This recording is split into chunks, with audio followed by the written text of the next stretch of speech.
So in the morning, we have explored the science of meditation, the science of breathing. We've understood it, right? I know a lot of people are beginners. Few people have already started, but they're not consistent. But guys, this is a journey. It's not like an achievement. We are not getting any prize in this. Don't make it like studies or career that I have to reach at this point in meditation and it's over. I am great. It's not like that. It's a journey. You have to enjoy the process. देवों के देव महादेव भी आज भी meditation कर रहे हैं तो हम क्यों नहीं करेंगे, right? So right now we all had meals and it is plant based. What is the importance of plant based meal during a spiritual journey? Definitely we take energy during meditation, right? What kind of energy we are taking? We are taking cosmic energy. It's directly we are taking it. But the food that we intake is also important. Why is it important? Because the food we consume plays a major role in maintaining the body, because our body is a temple. It's not a graveyard, right? We have to give food that is made for us and that is good for us, that will manage our body, that will balance our energies. So today we have a speaker, we have an entrepreneur with us. Let's invite Mr. Krishna Vikas. He is the founder of Weekend Cafe Vegan Foods Private Limited. He is the director at one-of-a-kind vegan company that seeks to cater to people that are looking to transition from an animal product dominant diet to one that is free from it. So he believes that spirituality and plant-based living are completely interconnected. So he also teaches yoga. He's a certified yoga teacher. We are honored to have him with us today. I request Mr. Vikas to come on to the dais. And I request Vikas to tell the audience how the plant-based diet has helped you in your spiritual journey.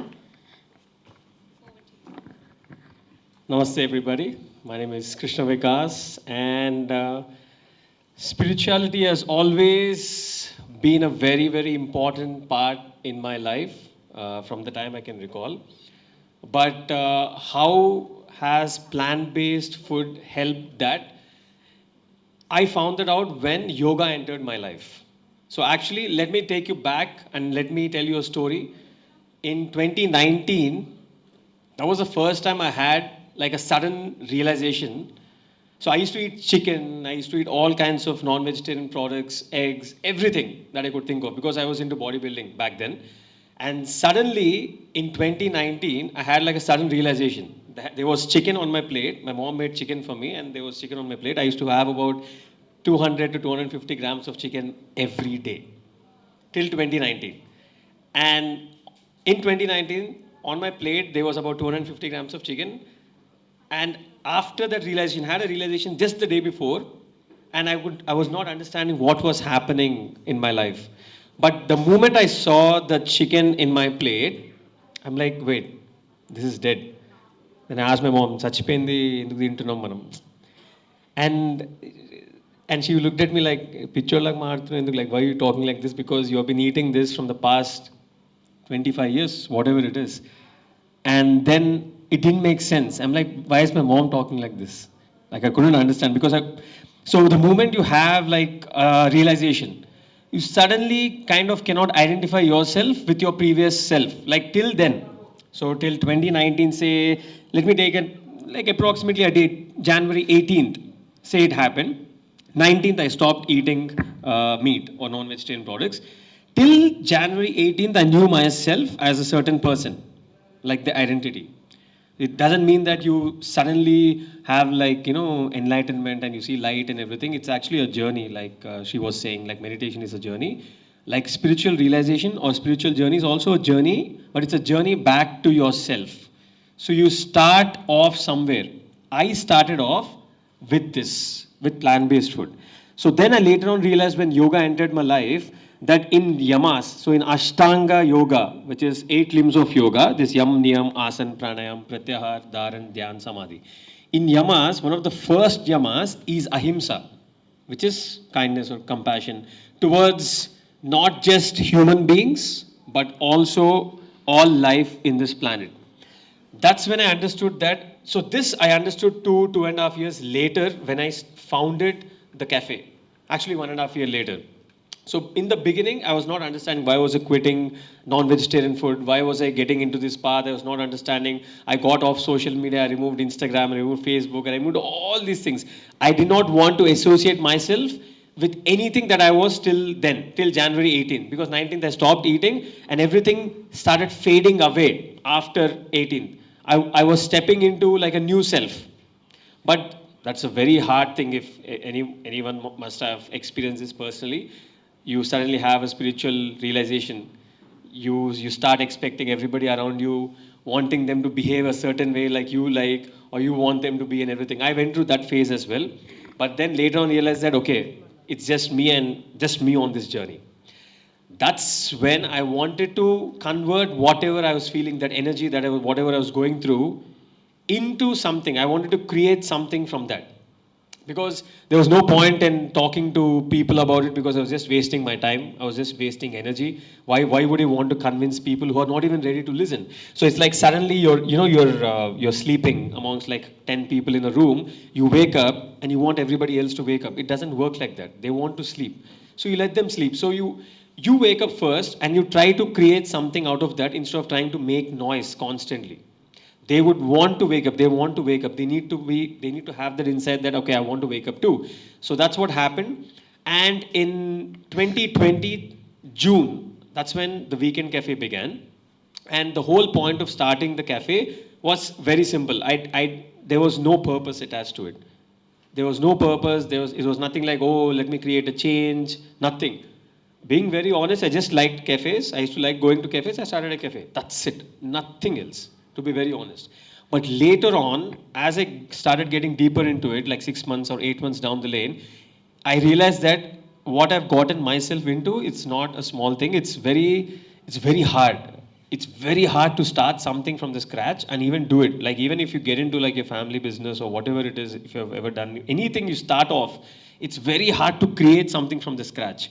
And creating something might be easier than to sustain. Once you create something, to be able to manage or sustain it is much more harder because it's not just money. Money is like secondary over here. You need to constantly ask yourself, ఎందుకు పిచ్చోడు అని అసలు ఎందుకు start చేసావు why did you even start, like what were you even thinking when you started this? So that's when I realized that, okay, people, that's when it took me back to January 18th when I started telling people, okay, why are you not changing? Why are you not doing this? Then I realized that, okay, if I'm feeling all these things, then I have to create something, some change for people to be able to notice whatever I'm trying to talk about, whatever I'm trying to live about, whatever it is. So that's what made me stick to it because I wanted to quit many times when I started off in 2020, the cafe or whatever it is. I just wanted to quit. I'm like, this doesn't make sense. It's very hard. It's getting very difficult to manage and all of these things. But the only thing that kept me going is because there are animals dying out there. People's lives right now, if you're on Instagram or wherever, you must be seeing a lot of these reels and people talking about all these things. They keep showing reels, how things are made. Like literally the quality of the ingredients that they're using and everything, it's pathetic. It's so bad. Now that is one extent, and that's why you're getting things for such less of a price, like Lays chips or whatever you're eating, right? It's so cheap. There is a reason why it's so cheap, because the quality is so bad. It might not even be real potato. Right now, you might be seeing videos where paneer is not even real. That people are putting some solution on it and saying that this is not even real paneer. It's adulterated or whatever it is. So we are in a situation where even paneer is not real. Earlier, at least it was chicken. Earlier, it was non-vegetarian food. Now even paneer is not real. So we are going into a place where nothing, you question everything. Like what is real and what is unreal. So it makes whatever I started doing more tangible. Like I want to continue this path because people are starting to look at plant-based food with a completely different lens, like vegan diets or vegan food with a completely different lens. Because all this while people said, oh, vegetarian food is this, vegetarian food is that, but even your paneer also is adulterated. It's factory made. It's like rubber. It's so bad. What is it doing once it's going into your body? So it was not like a one-shot thing where I'm like, okay, I'm on this path. Let me pursue this. I'll create a change. Everything will be done. It doesn't work like that. It takes a long time to be able to create change even.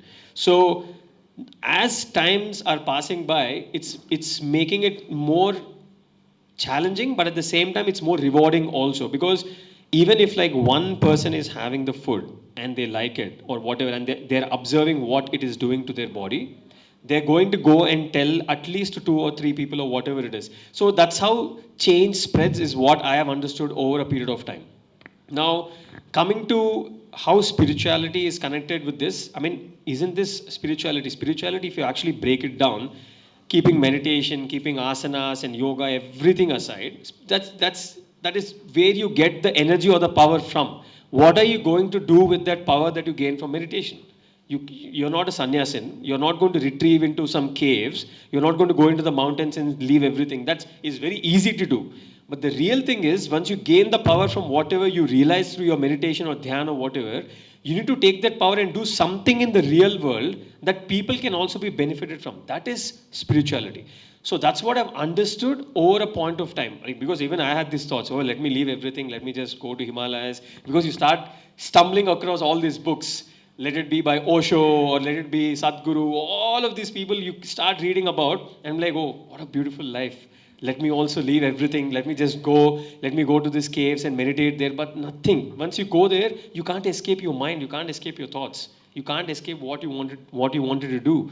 So you want to do something from that. You do meditation so that you gain some power from it, so that you can put that focus into something you're doing into your real life. That's what I realized. But that is spirituality in a nutshell. Now, Weekend Cafe began in 2020 just as a cafe, like I said, but later on we realized that there is a purpose over here. What we are trying to do, or what we try to do through the Weekend Cafe, is that everything that you find in vegetarian or non-vegetarian foods, let it be your burgers or let it be your pizzas or whatever it is, we have been innovating and trying to research from the last 4 years, even plant-based meat. Because at the end of the day, the reason people want to consume certain foods is for the taste. It's not because they want to kill an animal. It's not because they want to harm their bodies. But we are so used to taste. That's the world, or that's the age that we are living in. So that's what we realized. And instead of asking people to directly shift from vegetarian or non-vegetarian foods to eating salads or eating fruits, nobody's going to do that. They're highly likely to go back to what they were eating before than even pursue. They'll get fed up of it. I don't want to eat this anymore. Or, so that's exactly why we even started the place where we can create foods that will help people slowly transition. Because now you start having a plant-based diet. Let it be with millets or let it be with quinoa, whatever you have. Let it be your just fruits, vegetables. How long are you going to sustain that? Because the conditioning that we are brought up with, the foods that you have been eating, the foods that you have been craving, the food that the taste buds have been used to, they don't go away so easily. Though you have a realization, you do not have any foundation to be able to pursue that. So that's exactly why we wanted to meet people on their level, where still people are craving foods. People are still craving for certain foods. So we wanted to do that, and we wanted to meet people there. So that's why whatever we are trying to do is based around that. We also have plans in the future where we want to launch another brand called Powered by Plants, which is going to cater towards whole food plant-based. Because these foods are just to help you transition from one thing to the other. But after transitioning to the other side, you also need to be able to sustain that food as well. Because these foods, pizzas, burgers, wraps, and all these things, nobody's going to eat it every day. These are just transitory products or transitory dishes that you can have once as you're transitioning. Once you transition on your day-to-day basis, where are you going to get your nutrition from? Where are you going to get your protein from? Where are you going to get your carbohydrates, fiber, all of these things? So that's the mission or the purpose that we have, and that's what we are going to go ahead and do. So that's pretty much it. So if you have any questions, you can please go ahead. Yeah. Why plant-based food? Why plant-based food? Because we are nature. We are nature. We are born out of nature. So anything that is available naturally is in line with yourself. It's very simple. Just if you eat Lay's, or like if you eat dairy milk or something like that, and if you eat an apple, the way you react, there's a huge difference. There's a lot of emotional difference in the body. There's a lot of physical difference in the body. One is going to lead you to something that is where you might end up in the hospital later on, and one is going to make you feel more lighter and more lighter throughout the day. So there's a lot of difference. So that's why plant-based food, because it's more in line with the way you can digest food and the way you can react emotionally. So that's why plant-based food. Yeah. So everyone in the gym feel like in order to build a muscular, body, we need to have chicken or eggs. That's where we get the protein from. So what is the answer for that? So I think protein is the most overrated thing, because even I was there. I used to eat a lot of chicken, but very less fiber. Fiber, I used to get it from the regular curries and all of these dals at home that people were making. But I feel in plant-based food, the amino acid profile is very different. So you need to be able to combine different, like for example, if you have brown rice and chickpeas, or if you have, like, if you just even forget about all that, if you look at what the varieties that plant foods have, let it be even fruits or vegetables, there are much more compared than what non-vegetarian foods have to offer. So it's about getting different things together onto your plate. The plate has to look colorful. So if the plate is looking colorful, that's how you're going to feel inside as well. And coming to protein, you have many concentrated protein sources also in plant-based food, like you have tofu. But the thing is, the ratio of the protein is to carbs or the protein is to fat ratio is very different. Like if you take 100 grams of chickpeas, you might get about 10 to 12 grams of protein, and the rest of it is like carbohydrates. So what you have to do is that you have to plan your meals in a certain way where the ratio of the protein and carbs and fat is interlinked, and that's exactly how you can make complete protein. So it takes some time to research, it takes some time to understand some people might be allergic to soy, some people might be allergic to nuts. So how are you going to navigate through that? So all these things, it's a complicated answer, but it's not so complicated because everybody's body is different. So they have to see what matters to them and what they can do about it. So yeah. So I have a question here. So when you converted into vegan, so how were you able to handle the cravings? Yes, when anyone starts to be a vegan, they understand the pain behind it, but still they wanted to do it. But how one should handle their cravings? I think that's the whole point of the cafe. So when I turned, so I wouldn't say I turned vegan at once. I turned plant-based. So dairy took some time because I like my mother's coffee. So my mother's coffee was like a sentiment. So it was made with dairy. So it took some time to come out of that. But I completely quit meat and poultry and all of that. But that took a little bit of time. So how did I control or my cravings? How did I control my cravings, or what did I look for? It's not like control. How would you ever able to change it, make a change in your day-to-day life? It was tough. So I think in the very initial stages when I came out of consuming all these foods, I was still in that, I would say, spiritual high, where I was still trying to understand how my body is feeling. I was hell bent on getting protein first because I was having eggs, because I was having chicken and everything every day, about 6 to 5 eggs every day, like that. My diet was very messed up earlier. And I used to look good outside, but inside I used to feel very crappy. I used to not feel so good inside.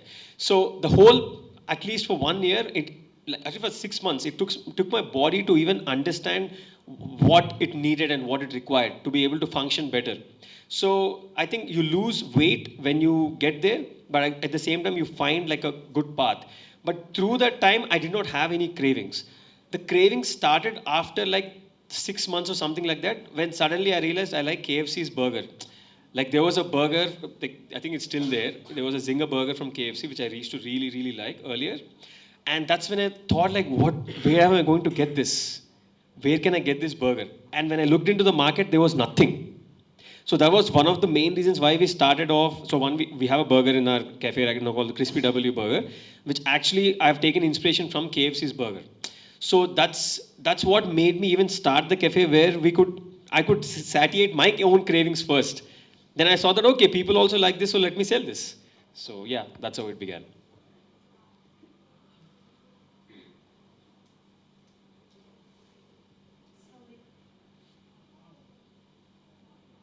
When you become vegan, so what are the changes you started to observe mentally, like the way you think, the way you interact Yeah. with people, or how you interact with the world? How did you find changes? Any changes happened with? Like I said, right? Like you start everyone, you want everyone to talk like you. You want everyone to act like how you're acting. You want them to be calm. That doesn't doesn't work like that. Did you find yourself calm? Yeah, very, You very found much. it? I found my, more than mentally, I think it was physically, I was very light. I was feeling light. But I think the mental realization began after yoga began. I was able to connect because yoga is literally yoga, it's like mind, body, soul. So they connect together. Before there was no connection. My body was feeling good. But later on, when I started going deeper into it, like he asked about how were you controlling your cravings, that's more to do with this than with this. Because we want to satiate some emotion or something that we have associated with the craving earlier. Let it be with your friends or family or whatever it is. So, how do you satiate that? So, that had more to do with the mind. So, after yoga entered, then I was able to control and react and have my emotions more in balance. Then I was able to control my cravings also better. So actually, both the questions are related. So And the way you connect with nature and animals, how did it change when you become vegan? Do you I've find any big change the way you see the world? You can empathize with or anything you find? yeah, I think I've always been empathetic even before that. Not specifically towards animals, but even like people. But though I might not come across like a person who empathizes with people or who is soft, but I always used to have that soft corner inside, but I never used to show it. Even now, I don't think I show it as much as a lot of people do. Like when they see a dog, hey, chi chi chi chi dog, like I don't still do that, but I'm indifferent. Like I still have that empathy, but I don't show it towards animals and everything. But I definitely am against hurting animals. If I see that, then I take a stand for it. Like I'm very vocal or physical like that. But I'm not empathetic in the sense I'm not so soft towards animals as such. But if he's someone doing something to animals, then I get enraged. Then I'm like, how dare you do this? Like that comes out, that side comes out. But it's not like oh doggy, like, not like that. But animals and everything, then I really I'm indifferent towards animals. Like they are just there's just another life. Respect their space. That's it. I don't need to hurt them. Neither am I going to take if anybody hurts them too. So yeah, it's been the same, I think. Thank you. Yeah.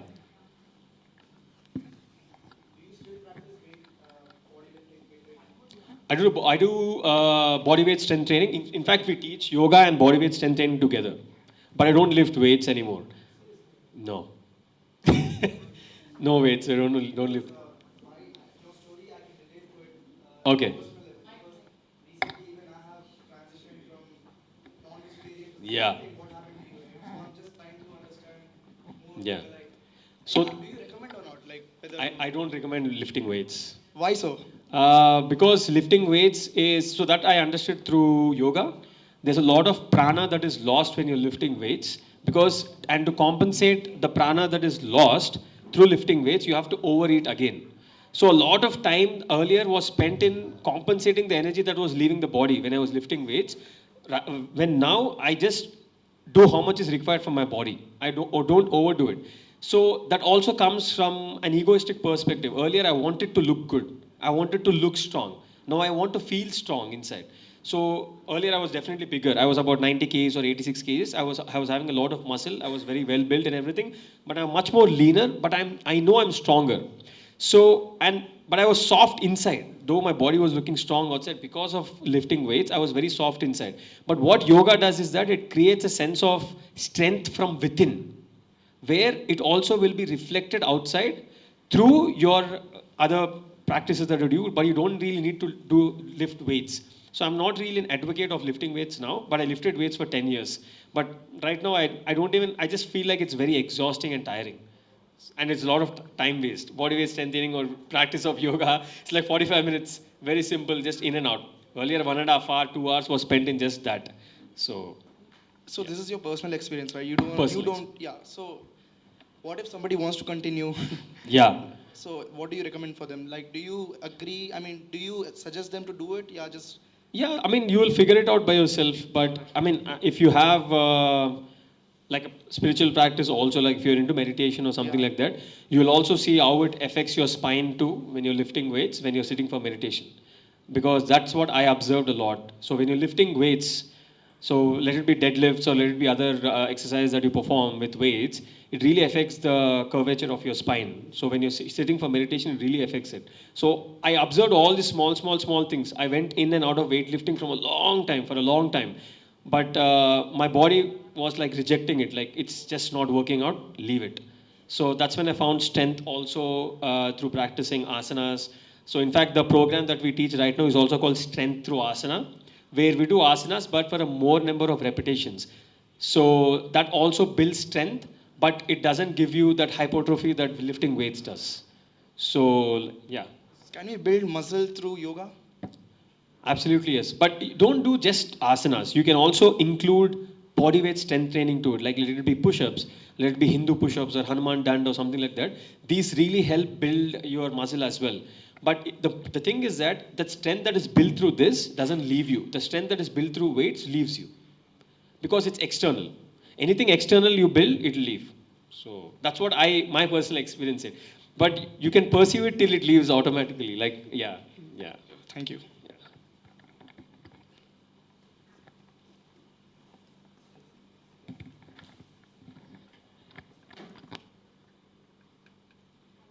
Yeah.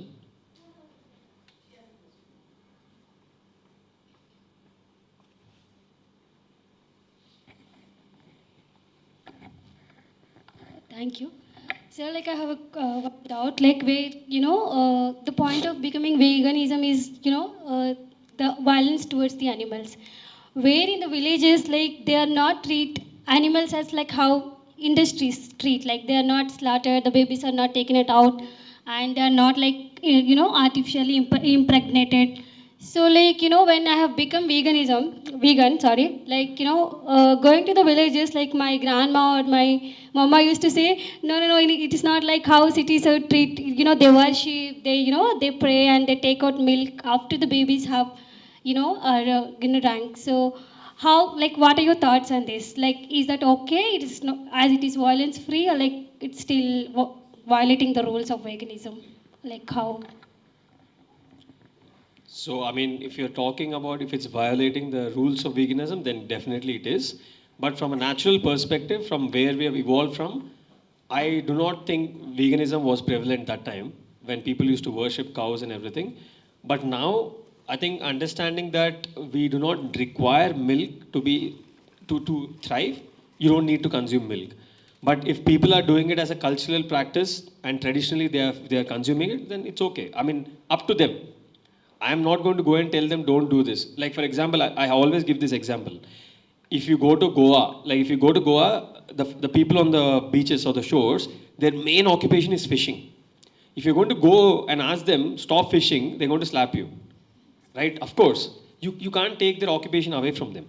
But the problem over here are the industries. So the industries are the main problem. They're creating a huge ecological balance. Even we come from hunter and gatherers. We used to hunt and we used to gather food. So back then there was never a problem. There was no imbalance in the ecology. Right now there is an imbalance because of the factories. Like people are putting such big nets in the center of the ocean and fishing, and the fish, the species that even they don't require, they're killing them just for the species they want. So there's so much of ecological imbalance over there. So that's the main problem over here. The problem is not consuming milk, or the problem is not consuming fishes or fish. The problem is the practice of farming them. That's the main thing. So if you're talking about if it's violating the rules of veganism, then yes. But if is it violating the rules of nature? Then no. Because like they said, it's giving milk after it's consuming, the calves are consuming. Maybe they're treating the cow with love, and the cow realizes that even they're my family, and that's why it produces milk. So I don't have a stand over there. I'm neutral. I'm not saying I support that, neither do I don't support it. I'm neutral over there. But if it is violating the rules of veganism, then yes. It's completely their one's choice. It's one's choice. We can't force anybody. We can just tell them. So Yeah, that's it. Thank you.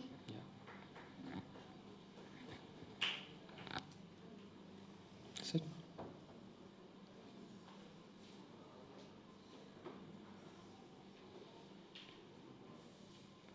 Any more questions? I hope all your doubts got cleared. You can ask any question, guys. It's not that I have to ask the correct question. And also, the dairy industry has, advertised so much that it said that like, dairy is really important for the bones. Yeah. And a lot of people ask this question, how if I develop calcium deficiency? So yeah, these are the questions I get. Yeah. So what is the answer to that? I think most of these nutritional deficiencies, like from like an aerial, like let's say like a spiritual perspective, a lot of these things also arise from stress. A lot of deficiencies in the body. They also arise from stress. They also arise from unnatural practices, unnatural screen time, unnatural amounts of time on social media. A lot of the deficiencies in the bodies, they also come from not being able to spend enough time out in the nature. So I make sure that it's a practice for me to be able to spend time in the nature. So I think if you feel any deficiencies are there naturally, because if you see like 50 years, 60 years back, people who lived, maybe they had deficiencies, but they used to live like such long lives, like till 80 or something like 85, but they were fit. They were still doing this thing. They never followed a balanced diet.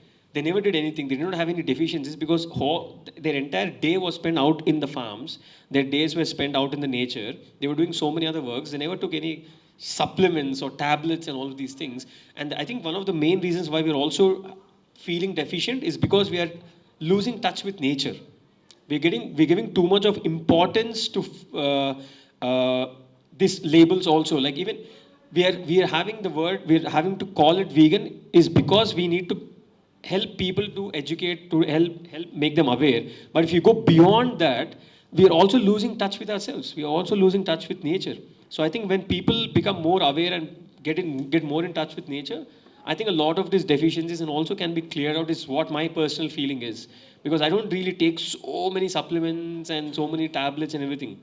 I feel like when I'm out in the sun, when I'm breathing fresh air, I feel a lot of that gets sorted out by itself. That's just my personal experience. I don't take calcium, I don't take any of these supplements, I don't take anything.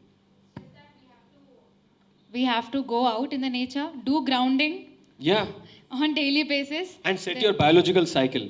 Sleep Yes. early, wake up early. I think that will because if you are sleeping at 1 o'clock, your body cannot absorb the nutrition from the food.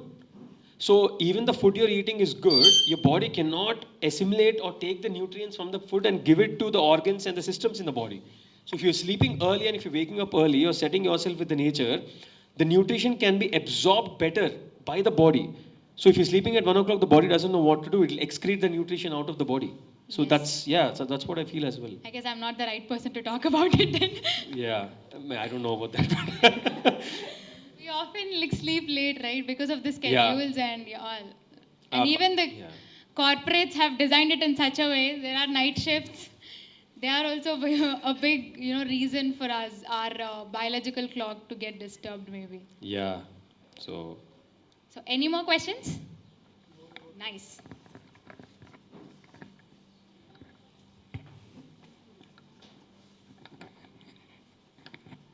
Which plant-based food contains B12, B12? B12, I think everything contains B12. But so again, like the same thing, like there is no concentrated thing like it contains B12 or doesn't. I think every plant contains B12. Everything contains everything. That's the thing. You have to get different things together. So for example, if you're eating just dal and rice, you will not get enough nutrition from that because in the nature, in the plants, even dal will also have B12. But the amount of B12 it might have compared to mushroom is different. Everything will have D also, K, all of these things. But the thing is that the proportions of the ratios are very, very different. So get different things together. So if you're having dal and rice, add few nuts to it, have some fiber to it, add a little bit of say coconut oil to it or something like that. If you're making your meal like that and colorful, then I think you will be sorted. But again, that depends upon your energy output also. If you're a sports person, what is your lifestyle? Are you running? Do you play a lot of sports? How active are you? So a lot of those things are dependent upon that as well. So I think nutrition is there in everything. All the vitamins and minerals are there in everything, but the ratios of it are very, very different from one thing to the other. So get different things together. It doesn't have to be fancy. It doesn't even have to be tofu and all these things. It can be very basic, chickpeas, rajma and everything, but get different plants, nuts and everything together and then complete the meal. and sleep early, wake up early. I think that is the most important thing, because you can absorb the nutrition from the food. That is very, very important. So yeah, thank you.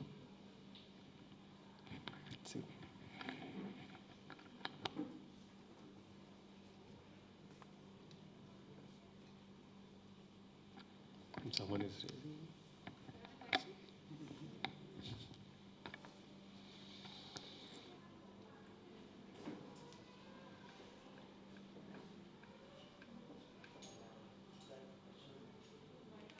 That moment where you realize that the thing, the food plate, it has a dead body in it.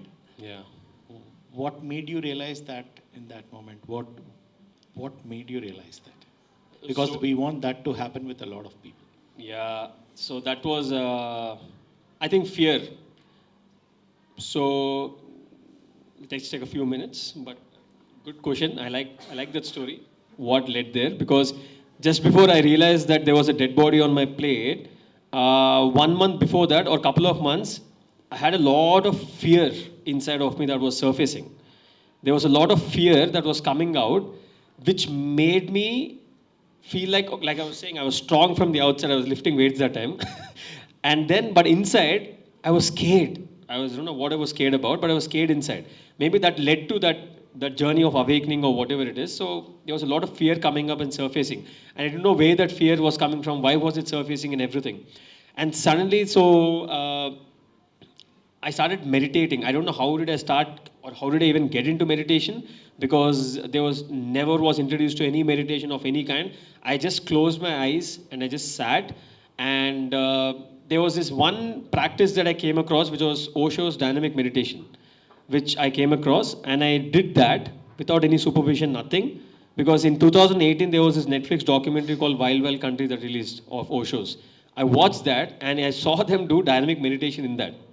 And this was all in that fear stage when I was shutting down. When I saw that, I wanted to try that out, because you can see people, they're in blissed out states in that.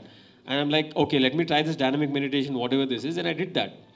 That's when I had this sudden realization about like things. And I came back home and then I slept. Then I woke up in the morning and lunchtime. Then I realized that there was a dead body. So I think that was the beginning. So that was the reason what led to that. But it did not have any ground to it, any foundation. That meditation did not have any foundation. It was very irregulated. I didn't do any asana, pranayam, nothing along with that. But that led me to yoga later. So, yeah. The path which you took was pretty unique. It may not happen with everyone, right? Yeah. So, what do you suggest? How to make people aware or become awakened, where they start seeing not as food but as a dead body?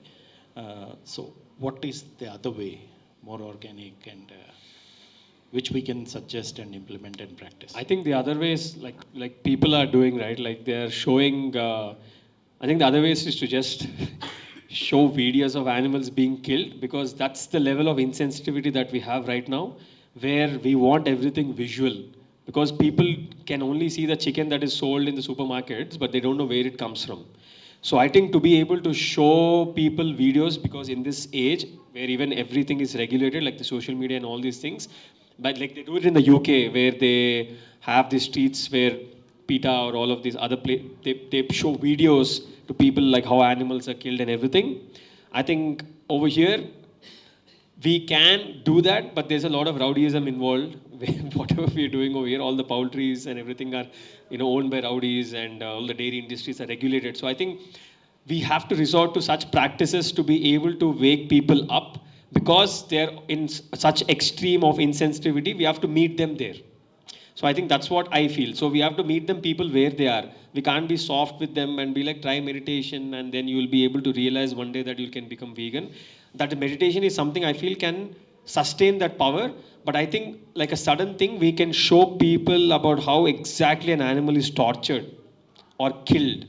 And I think that's when people can even get it into their minds. And I think people people love movies. We are in India, so I think a lot of people can even go towards documentation of it and showing it to people in like mainstream cinema. Because in mainstream cinema, I don't think people will allow this. I don't even know, because it's so regulated.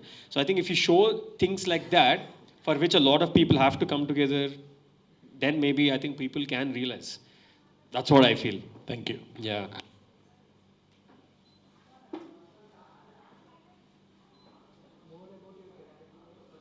Sorry? My cafe? Any question about it? Uh, Time's up? Okay. But I'll just answer Papam like like so I started off the cafe with the main intention to help or allow people to transition from all these foods to vegan or plant-based foods. There's a lot of things. I had to do everything by myself, right from social media to cleaning the floors and washing the dishes. I had to go through the entire. Actually, my spiritual journey is directly related to that because I understood the dignity of labor over there. I started to understand how to treat people, so many other things, which was like a hotel management spiritual course by itself for 4 years. So that's what I had to go through to be able to, yeah. So I think in short, I can say that much. Please do visit the cafe. Yeah. Then maybe you will, and your answers will be cleared. You will enjoy the food for sure because I always go to that cafe whenever I feel like going. So that's all about plant-based diet. Thank you so much, Vikas, you. for accepting our request.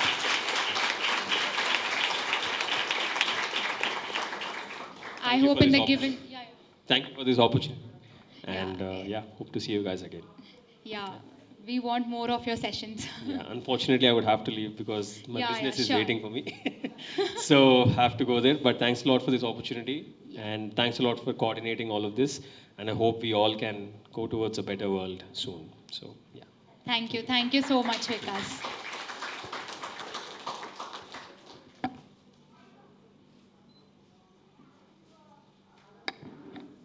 So that was all about plant-based diet. I hope most of your questions got cleared. Yes? Okay. So in the morning we were. You're leaving, okay. Just a second. We have a.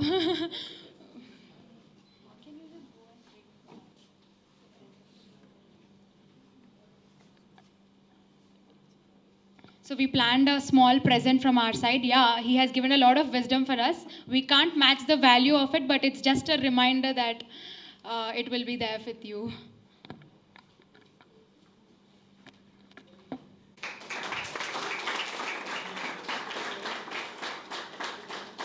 Yeah, please. You also join.